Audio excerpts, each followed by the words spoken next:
எல்லா காலத்திலயும் நம்மளை சுத்தி இப்படி ஒரு கும்பலும் அவங்க உருவாக்குற சூழ்நிலைகளும் இருந்துட்டே தான் இருக்கும். ஆனா இதையெல்லாம் நம்மளால மாத்த முடியுமா? முடியாது. ஆனா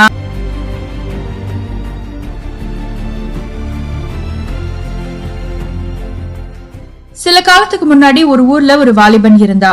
அவனுக்கு ஒரு வியாபாரம் தொடங்கணும் அப்படிங்கிறது ரொம்ப நாள் ஆசை. ஆனா அவன் கிட்ட ஓரளவுக்கு பணம் தான் இருந்தது.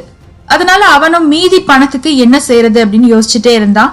அப்பதான் அவனுக்கு ஒரு சில நாட்களுக்கு முன்னாடி அவனோட தாத்தா அவனுக்கு கொடுத்த ஒரு பரிசு ஞாபகத்துக்கு வந்தது. அது ஒரு அழகான ஆன்டிக் புத்தர் சிலை.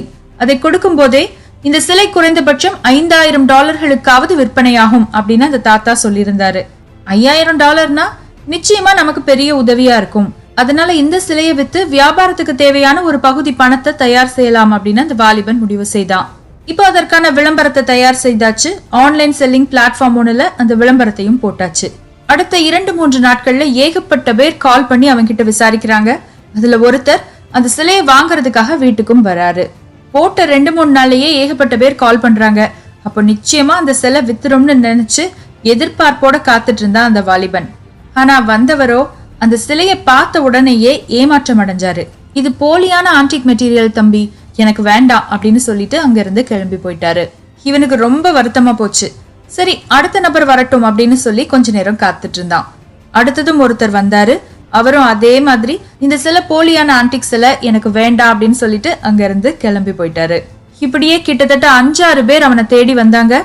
எல்லாருமே ஒரே மாதிரி தான் சொன்னாங்க, அந்த சிலை வித்தப்பாடு இல்ல. இந்த வாலிபனுக்கு குழப்பம் ரொம்ப அதிகமாயி போச்சு. எல்லாரும் இந்த சிலைய போலியான சிலைன்னு சொல்றாங்களே, அப்ப நம்ம தாத்தா சொன்னது தவறா? நம்ம தாத்தாவே யார்கிட்டயாவது ஏமாந்துருப்பாரோ? இதுக்கு மேல இந்த சிலையை வச்சு நம்ம என்னதான் செய்ய போறோம் அப்படின்னு ரொம்பவே குழப்பத்தோட உட்கார்ந்துட்டு இருந்தான் அந்த வாலிபன். இந்த நேரத்துல இன்னொருத்தர் அந்த சிலையை வாங்குறதுக்காக வந்தாரு.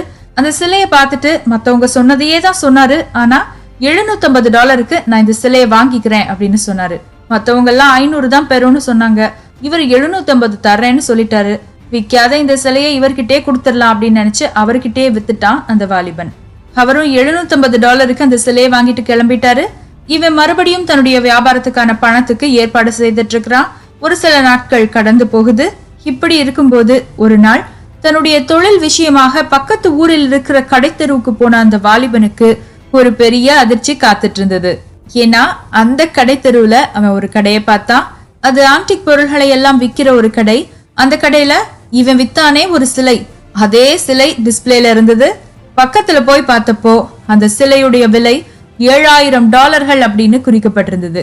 சரி நம்ம எடுத்த உடனே சந்தேகப்படக்கூடாது அப்படிங்கிறதுக்காக அந்த சிலையை தன்னோட கையில எடுத்து திருப்பி உள்பக்கமாக இடப்பட்டிருக்கிற ரகசியமான ஒரு மார்க்க பார்த்தா, இவனோட சிலையில என்ன மார்க் இருந்ததோ அதே மார்க் தான் அப்படின்னா அந்த சிலை இவன் வித்த சிலை தான். உடனேயே அந்த கடைக்காரர்கிட்ட போய் கோபத்தோட சண்டை போட்டான். நடந்த எல்லாத்தையும் கேட்ட அந்த கடைக்காரர் அவனை பார்த்து சொன்னாரு, நீ முட்டாளா இருந்ததுக்கு நான் என்னப்பா செய்ய முடியும் அப்படின்னு. உடனே அந்த வாலிபன் தன்னுடைய கோபத்தை கொஞ்சம் தணிச்சுக்கிட்டான். கோபத்தை தணிச்சுட்டு அந்த கடைக்காரர்கிட்டயே என்ன நடந்தது அப்படிங்கறத விசாரிச்சான். அன்னைக்குதான் அவனுக்கு தெரிய வந்தது, தன்னை சுற்றி பின்னப்பட்டிருந்தது ஒரு வியாபார சூழ்ச்சி அப்படின்னு சொல்லி. ஏன்னா அன்னைக்கு அவன் விளம்பரம் போட்டப்போ முந்தி அடிச்சுக்கிட்டு அவனுக்கு கால் பண்ணவங்களாகட்டும், அவனை பார்க்க வந்து அந்த சிலை போலியான சிலை $500 கூட பெறாது அப்படின்னு சொன்னவங்களாகட்டும், எல்லாருமே ஒரே கும்பலை சேர்ந்தவங்க தான். இப்படிதான் ஒரு ஆன்டிக் பொருள் வியாபாரத்துக்கு வந்ததும் வேக வேகமா அந்த பொருளை விக்கிறவங்களை போய் சந்திச்சு இந்த பொருள் தரமற்றது, இந்த பொருள் போலியானது அப்படின்னு சொல்லுவாங்களாம்.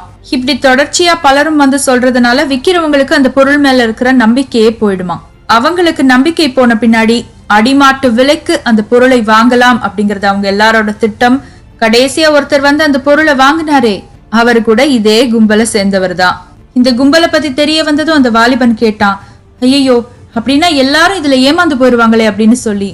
அப்போதான் அந்த கடைக்காரர் சொன்னாரு, எல்லாரும் எப்படி தம்பி ஏமாந்து போவாங்க?